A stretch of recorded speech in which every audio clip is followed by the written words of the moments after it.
Hey guys, today we're going to be installing our Lumastep M2 and power light up running boards onto a 2014 to 18 Chevy or GMC 1500 truck or 2015 to 2019 Chevy GMC 3500 truck with a gas motor. Let's get into it.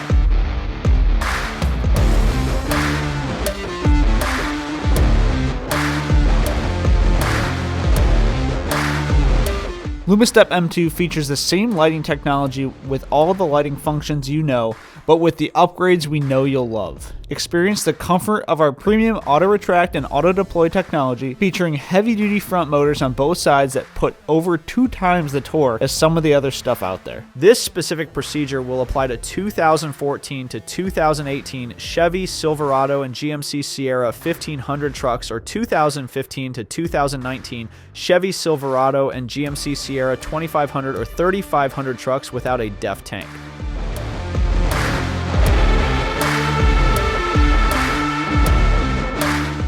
Alright, before we start on our mounting brackets, first we need to find our mounting bracket locations. We're going to have one at the front of the truck and one at the rear of the truck. Locations can be slightly different depending on if you have a crew cab or an extended cab, but you'll be looking for the general location. Furthest front for the front bracket, furthest rear for the rear bracket. The front one is going to be right about here, so you'll just be looking for a configuration of an open hole at the top and bottom right here. And then your rear mounting location will be right about here at the back of your cab. All right, before we get into the bracket breakdown, the mounting configuration, first we need to look at our actual frame rail here.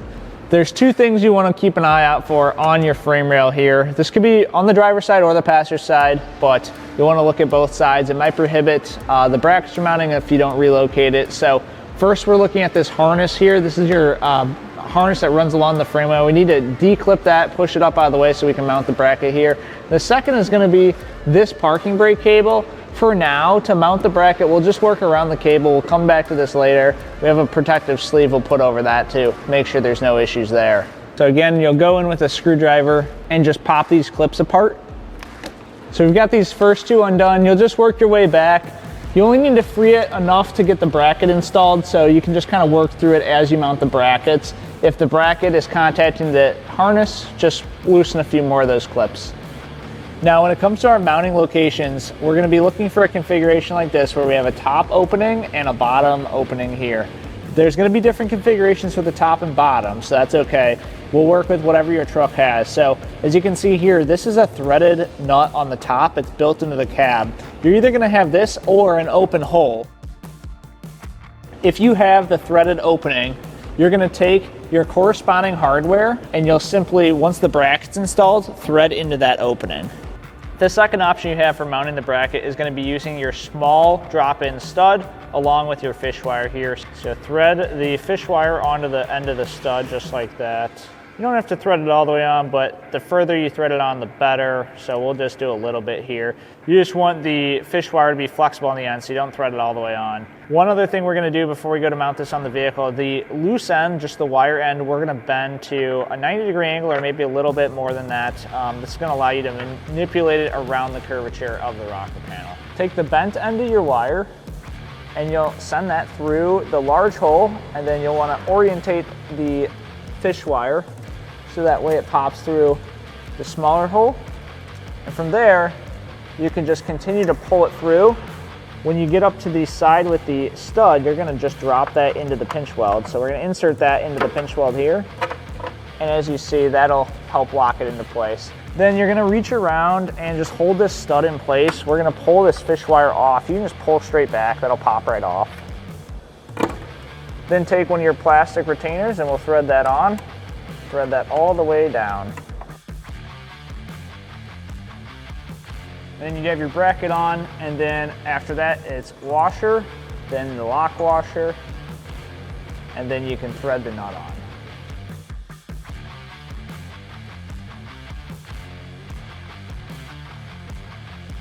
Now, if that bolt plate doesn't fit in your specific vehicle, that's where you can use these clip-in nuts here. So if that doesn't work in your vehicle, simply take one of these clip nuts and slide it over so that way that clips right into place there into the opening. Once you have the clip nut installed, you will use the hardware shown to thread through the bracket into the clip nut. Now, for the lower mounting location, you're either going to have an opening that's open both on the top and bottom, or you're going to have a configuration with a nut on it. Either way works for our hardware. So you'll take the longer bolt with this plate, and if you have a nut there, you'll simply have to thread through that first. If you don't, you won't have to thread through that. Instead, you'll just go straight up through and into the bracket from the bottom. Now we're going to take our driver front bracket and we're going to slide it up there into place. Now remember, we already removed the harness and we'll have to work around this parking brake cable. So you have to pull the parking brake cable out of the way just ever so slightly to get the bracket in there. Then take your corresponding hardware and thread into the upper slot on your bracket. Now on this bottom location, we're going to take our longer bolt with the plate and you're going to thread that on up in. Now remember what we talked about earlier, if you have a nut there from the factory, you'll thread through that first. We don't, so we're just going to push that all the way in. Now from the top side, you're going to take your locking nut and thread it onto that stud. You can just make it hand tight. Now the rear bracket labeled driver rear is going to install very similar to the front using the hardware breakdown we went over earlier. So go ahead and install the rear driver side bracket.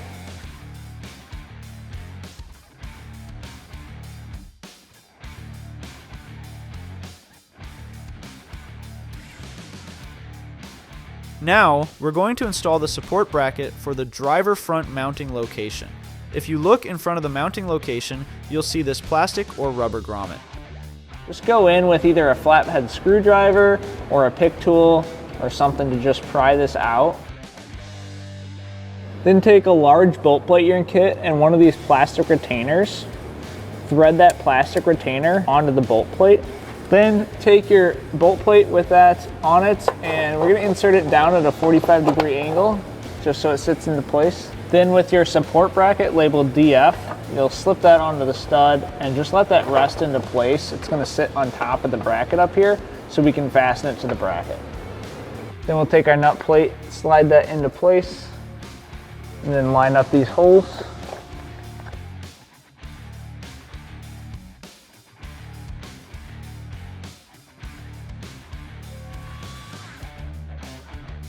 And then finally, we'll fasten down our support bracket using our corresponding hardware.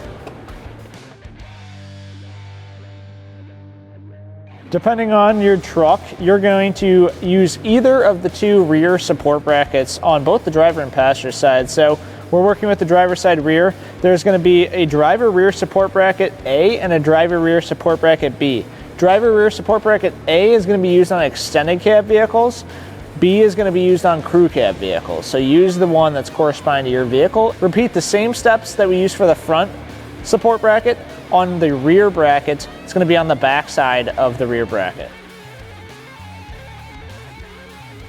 Your kit might come with either a foam adhesive or a rubber sleeve just like this. Might have a couple of them. What this is for is to protect your parking brake cable from the bracket. So you want to go along your parking brake cable, make sure it's not contacting anything. If it is, apply the foam to the bracket and the sleeve to the cable itself. So we have a spot that contacts right here, so we're going to apply that. So we've got the foam on there just like that.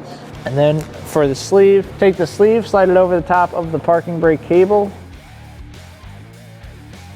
And then now that'll protect your parking brake cable from the bracket.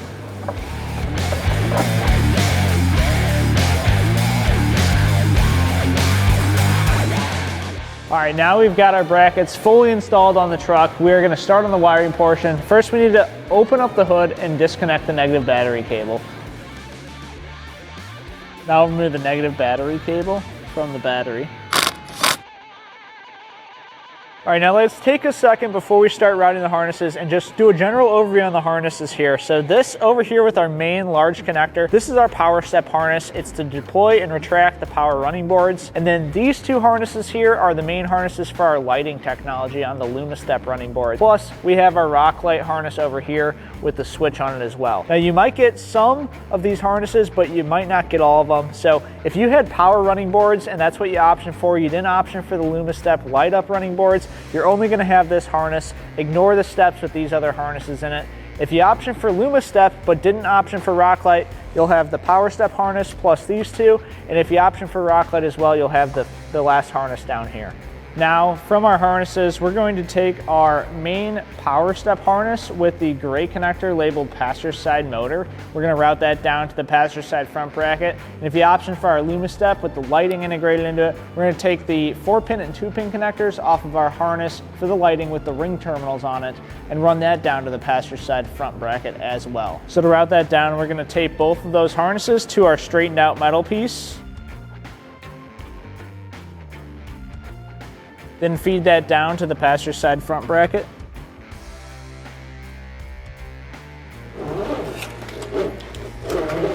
Okay, now take your connectors you routed underneath and we'll plug both of them into the corresponding connectors.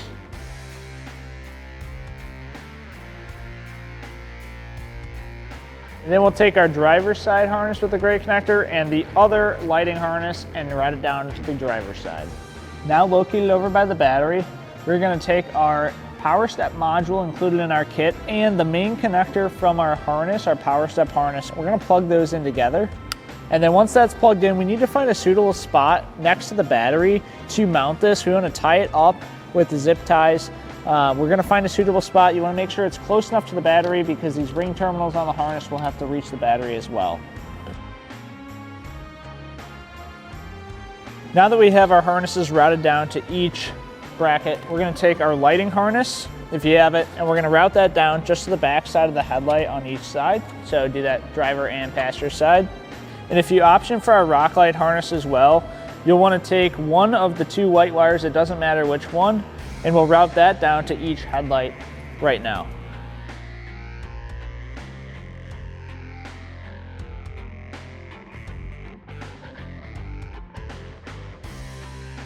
It will have to remove the airbox in order to gain access to the headlight housing on the passenger side of the truck. Start by disconnecting the sensor like so. Then loosen the hose clamp and slide the air tubing off the airbox. Underneath the sensor on the airbox, locate this plastic trim clip attached to the airbox and remove it with a trim tool. With that disconnected, go on and remove the airbox from the vehicle. Now near the front of the truck where you just removed the airbox, we must remove these retention clips to gain access to the headlight housing.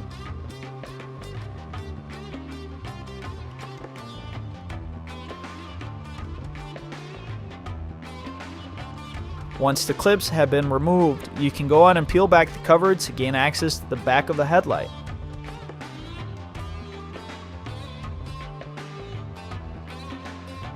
We'll first show you how to install the plug-and-play adapter that you can option for your running boards. The plug-and-play adapter will have two different vehicle-specific variations depending on a year and make of your truck.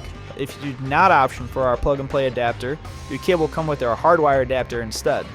For plug-and-play installation, please follow these next steps. The headlight housing on this truck is an 8-pin connector. Disconnect the 8-pin connector from its housing. Once the 8-pin connector is removed from the housing, insert the plug-and-play adapter into the connector. Next, feed down the black receiving connector to the headlight housing area. Then attach the black receiving connector you just pulled down to the 8-pin connector attached to your plug-and-play adapter. Once that's connected, install the other end of the plug-and-play adapter to the headlight housing. On the driver's side, install the plug-and-play adapter in the same way.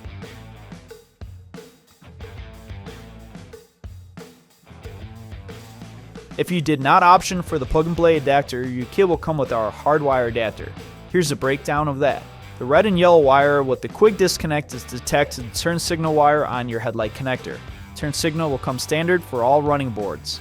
The blue wire with the quick disconnect is for enabling running right if you option for it. If you did not option for running right, this wire will not be active. You can simply take the disconnect out of the way. The white wire with the bug connector is for Rocklight if you option for it. If you did not option for Rocklight, this wire will not be active, so be sure to take the bug connector out of the way. Simply tabbing the wires on the headlight connector for optional applications will not enable these features. The only wires active on your Hardwire adapter will be the ones you option for when purchasing your running boards. Again, check out all available lighting options on our website or reach out to our support team with any questions.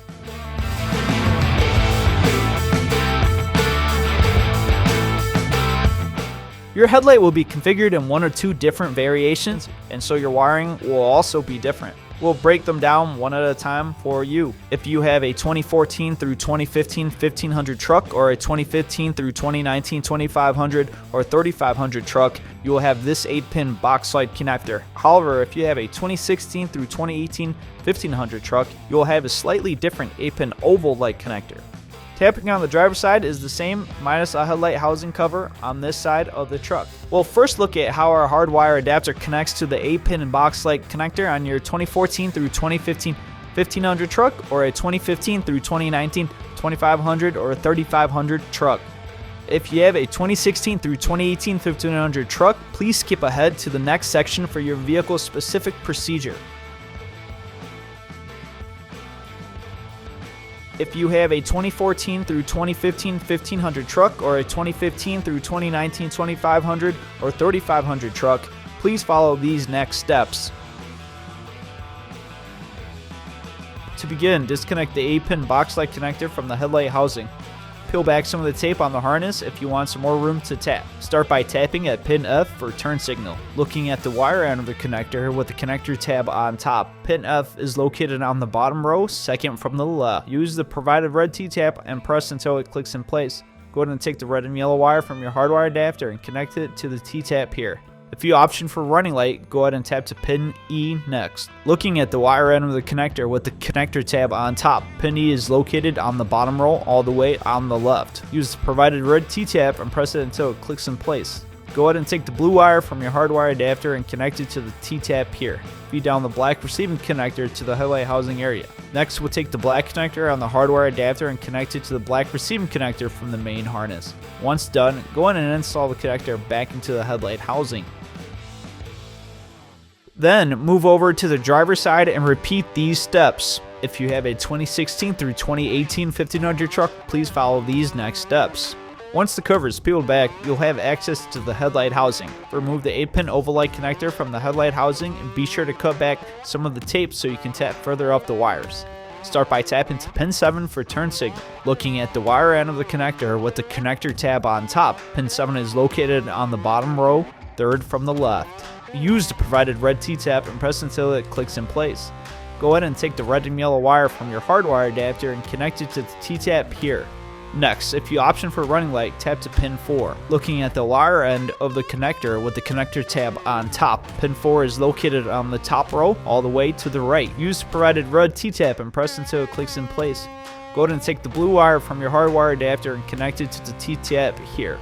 Feed down the black receiving connector to the headlight housing area. Next, we'll take the black connector on our Hardwire adapter and connect it to the black receiving connector from the main harness. Once done, go ahead and install the connector back into the headlight housing.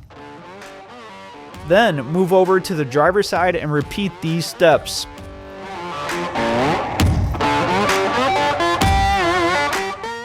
The rock light function overrides any existing functions when activated and now puts a solid white light. This will remain on until you switch it off and cannot be overridden by functions such as turn signal or running light. If you did not option for rock light, you can skip to the next section. If you did option for rock light but did not purchase our rock light harness, you will simply need to run a 12-volt power feed to the white wire on the plug and play or Hardwire adapter. If you have an existing rock light or an auxiliary switch, you can use that or any 12-volt trigger will do.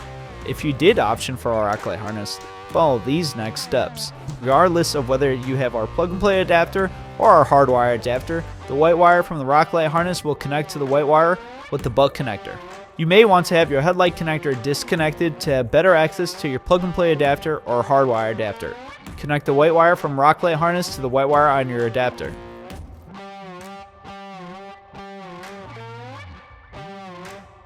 Reconnect the headlight connector to the headlight housing. Now we got to route our wires into the cab of the vehicle. First, we need to make sure we have clear access to the grommet, so we're going to do that now. Now the grommet we'll be locating and pushing through is just above this plastic box here. You should be able to access the grommet, but if you need additional room, you can remove the box. Now we're going to take our door signal tap, wires from our kit on our power step harness, and these need to route through the firewall into the cab of the vehicle. At the same time, if you option for our Rocklight harness, you're gonna have this harness with a switch. If you have this, we're gonna route that into the cab at the same time. So you can just pull the two white and red wires off, set the switch to the side, and we'll route all these wires into the cab of the vehicle. So start by taping this to a straightened out metal piece. Then we'll take our straightened out metal piece and we're gonna poke through this grommet right here. We're gonna make sure to poke through the top side of the grommet. So we'll poke that through.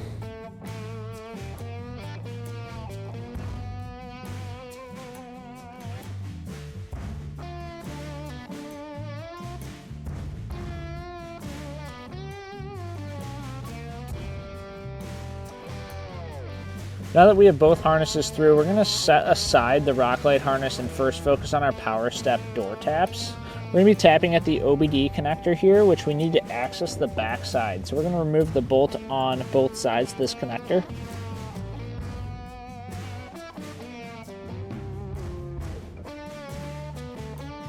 Before we start, let's go over how to use our can taps. As you can see here, it's got two teeth on the open side, and this is the side you are going to clamp down on top of your wires. Insert the wire into the open mouth and clamp down gently until it clicks into place. Then you're going to take the end of either your can high or can low wire and put it into the other side of the can tap. Press until it clicks into place. Now we can begin tapping into the door signal on our OBD. Now once we have access to the OBD connector, we want to orientate the connector. So you can see we have the wider end towards the top here. We're going to just flip it back around. That's going to allow us to access the wires in the correct configuration. So keeping it in that configuration, we're going to be tapping to pin 6 and pin 14. Pin 6 is in the top row, the third slot over from the left-hand side. Pin 14 is in the bottom row, the third slot over from the left-hand side. So we'll take our two taps in our kit using the wide end and tap to both those wires now.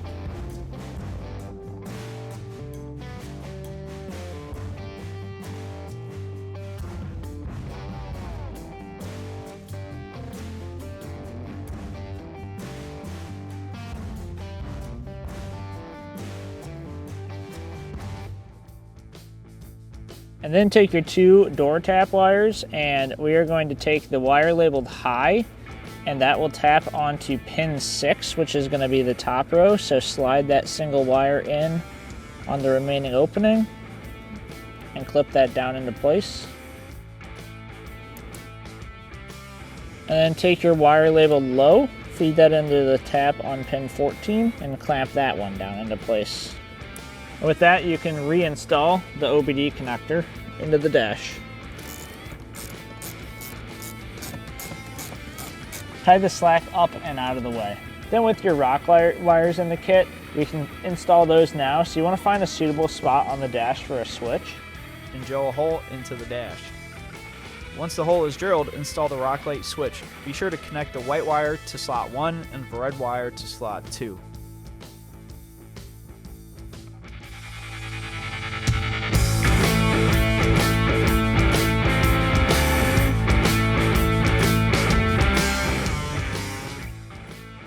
Then we must reinstall these retention clips and place the headlight housing cover back in place on the passenger side of the truck.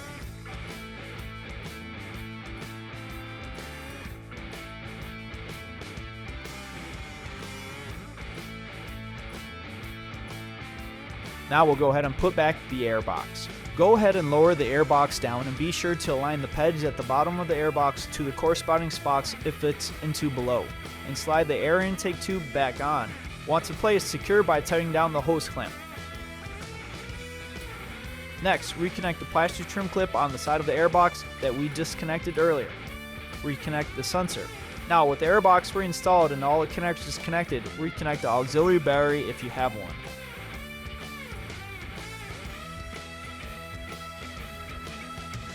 Then take your white connector from the driver's side lighting harness, plug it into the passenger side connector, and then you can route that harness.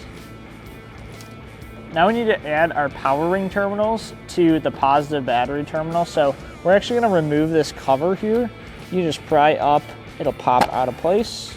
just like that. Then we'll take and remove our positive nut. You can use any of the nuts in here to tap for power. Then take your positive from the power step harness and add it to that terminal there. If you option for our Lumastep harness with the lighting, you can add that there as well. Finally, if you option for rock light, add that as well, and we'll put the nut back on. Then take the cover for the positive side of the battery and reinstall that.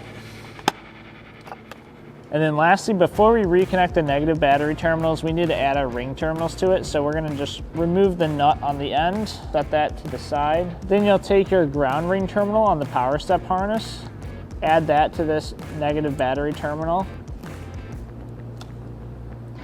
And then if you option for our lighting harness, we're gonna add that there as well. Then you can reinstall the nut loosely. Then take that negative battery terminal, put it back on the negative battery post, and then tighten down that battery cable.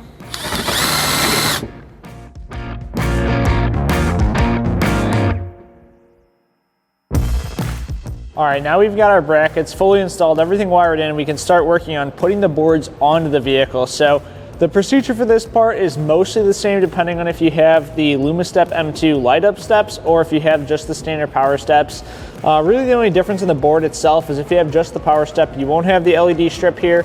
There will also be a module in the end cap that you won't have as well, but the rest of this is pretty much the same. So in terms of the board, you're gonna be looking for the side that says Boost Auto. That's gonna be the front of the vehicle. So this will be the front of this running board, and we'll flip that over and put our hardware into the board itself first. Now once you are on the back side of the board, you're going to be looking for the rear of the running board. Again, if you're on Lumastep M2, the front's going to have a module. So you'll take your included bolts from your slot here, you'll slide those in.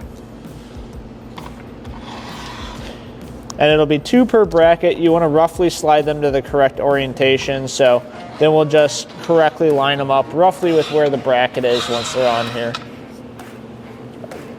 Now over on the vehicle, we need to deploy both the front and rear brackets so we can put the board onto the brackets. For the front door, we're just gonna pop it open slightly. That front bracket's gonna deploy. The rear bracket, you can just simply pull out, just like that. Now we can bring our board over and set it on the brackets. If you have one of these spacers in your kit, you might have this. If it comes with it, you'll need to use it. If it didn't have it, your truck doesn't require it.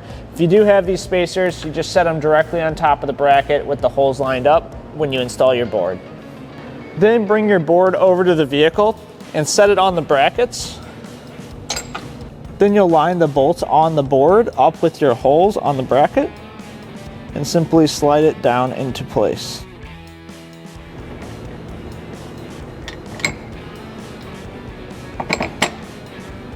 Then take the nuts from your kit and you'll thread those on as well. We're just going to thread those on by hand just a little bit here to start.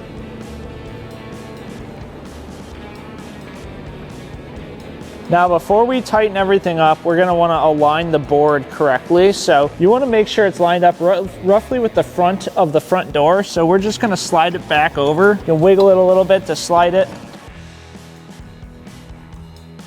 until it's roughly lined up right about here.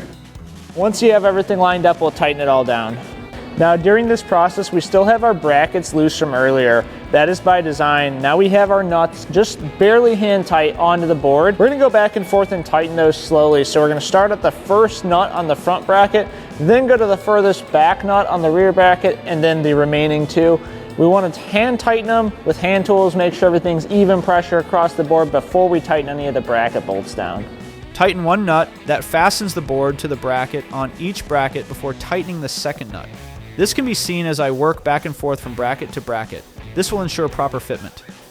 Now we've got the board tightened to the brackets. We still have the brackets loose, so we're going to go back through all the hardware on the bracket, tighten everything back up with hand tools so that it's all snugged up.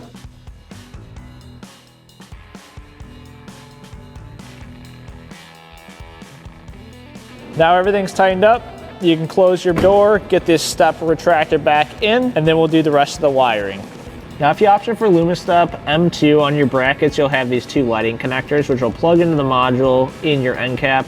So the 4-pin connector will plug into the 4-pin opening. You'll want to make sure you hear it click, and then the 2-pin connector, do the same, plug into the 2-pin opening, just like that. Then we'll route the harness in the actual slots. You have this plastic guide that comes in the box with your steps. So just slip that over the top of your power step harness and tuck that harness with the guide into the channel. That way it is routed out of the way. To pull the slack back on this harness, we'll need to loosen one or both of these screws.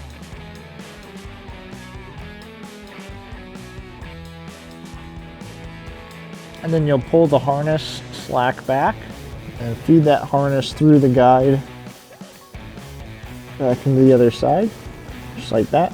And then you can feed the harness upward through this piece as well. Tighten those screws back down.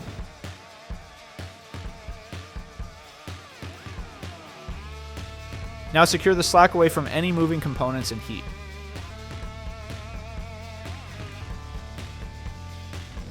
All right guys, now we have everything mounted up, installed. Your install is now complete. Appreciate you tuning in. Now, here is a quick overview of the cleaning procedure for your new running boards. On either side of the vehicle, simply open the door and allow the board to deploy. With the board now deployed, step on the running board and close the door. After a few seconds, the board will then try to retract. Thanks to our pinch sensing technology, the board will stay deployed for ease of cleaning. Simply take your foot off the boards and proceed to clean. If you optioned your running board with step pads, we highly recommend our step pad cleaning solution to prolong the longevity of your step pads. Once done, you can open and close the door to retract your running board. Now you are ready to take on even the harshest conditions with your new Lumastep M2 light-up or powered running boards. With precise engineering, Lumastep M2 is the perfect fit for your build, giving a better than OEM look while outperforming everything else on the market. The products shown in this video and so much more can be purchased on our website at boostauto.com. We're proud to offer a wide selection of products, parts, and accessories for your truck or SUV to take your build to the next level. To watch more videos like this one and to find out about our newest innovative products for your vehicle, be sure to subscribe to our YouTube channel. That's all for now. We'll catch you in the next one.